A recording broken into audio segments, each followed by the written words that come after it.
Charlie was one of the first people to actually decentralise part of the government. The Garda Síochána Training Centre in Templemore was the first real decentralisation. That's right. It used to be in the depot in Phoenix Park where the training was done. And so this was the first decentralisation in a town in Templemore in County Tipperary, a town that had gone down a bit. But Charlie, that was the first decentralisation effort, and it was very successful. That the Gardaí were trained in Templemore in a more rural environment, so as they could be trained properly, and it was very successful in Templemore when Charlie introduced it. So that was the first effort, and it was successful. So whatever Charlie did, it turned out to be long lasting and successful. Whereas many another minister, whatever they dreamt up, did not succeed. Okay. One good thing for juveniles who committed crimes was he organised this idea of a juvenile liaison officer scheme in the Garda Síochána where that was a very good scheme, because some young people, even from kind of goodish families, oftentimes with the bad company that they kept for one reason or another, were often up to, you could call it a slight antisocial behaviour in some ways, a bit of destruction. And so, but they would not be bad in the normal sense of the word, like evil.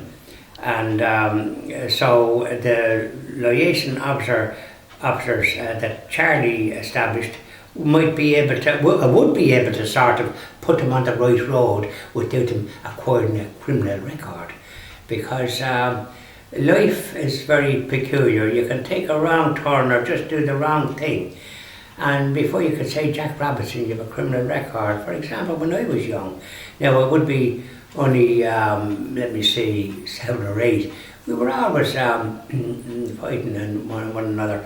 Oftentimes we used to have a fight in a place called Ted Hayden's Field. But other times we'd be throwing things at one another. And one time I was throwing something at somebody, but my aim was always very bad. It hit the wires, and the next thing all the lights went out in a particular area where I had ants living, and they were disgusted and threatened the guards on me and all. I cleared off, and then another time we were throwing stones at one another, and by aiming, I threw a stone and hit a window in this one's house, a 2-storey house, as you go up towards where the school was, up a hill. It was in Haughey. And I cleared off, but when I came back, they had to fork out 10 shillings for the window.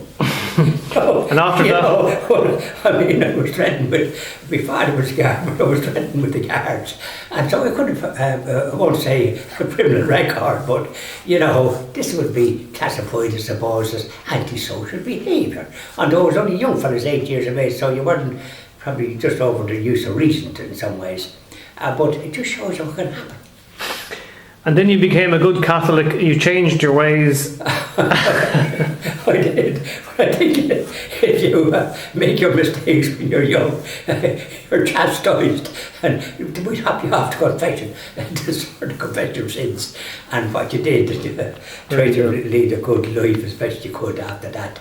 Because you were kept wrapped in the knuckles at a very young age.